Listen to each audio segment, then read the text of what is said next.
It is war in Ukraine. First blood's been drawn as that sovereign country is in a state of emergency. At least 40 people there are dead from the first strikes from Russian forces. NATO envoys are meeting right now in an emergency session. The security group's Secretary General says Russia's attack is a grave breach of international law that's shattered peace on the European continent. NATO commanders are initiating plans to beef up air, land, and sea forces near Ukraine and Russia. Those reinforcements will go to Latvia, Lithuania, and Estonia to the north, and Poland and Romania to the south. Soldiers from North Carolina's 82nd Airborne Division are already in some of those nations. The attacks began well before dawn, with missiles flying near the capital city of Kyiv. You're looking live again at that city. The attacks are spreading throughout the country, with Russian forces attacking from three sides. World leaders, including Ukraine's president, are reacting to the invasion. Don't panic. We are strong. We are ready for everything, and we will defeat everyone because we are Ukraine. Glory to Ukraine. Russia's attack on Ukraine is tantamount to an attack on the UN and every member state in the chamber tonight. The European Union Commission president is promising sanctions on Russia. She says there will be massive and strategic, and is condemning the barbaric attack and the cynical arguments used to justify it.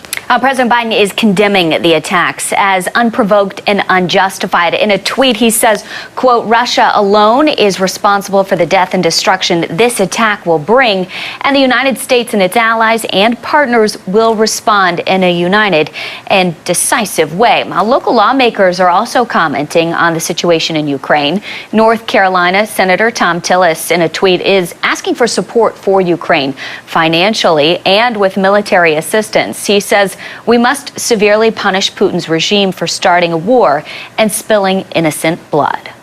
As mentioned, the U.S. is imposing sanctions against Russia, mainly targeting the country's finances. Sanctions are policies in which a country places a penalty or limitations on a state, which will hopefully change current behaviors. Experts suggest that the sanctions the U.S. is placing on Russia will have little to no effect and are similar to the 2014 sanctions. Europe started to import more gas and natural gas from Russia. It's very difficult to say what impact the sanctions that were currently placed will have at all, given the fact that Russia has increased its use of that Europe has increased their consumption of Russian natural gas since 2015. These sanctions will limit the ability of two key Russian banks and 5 Russian leaders to do business internationally. World leaders are warning more sanctions will be placed on Russia.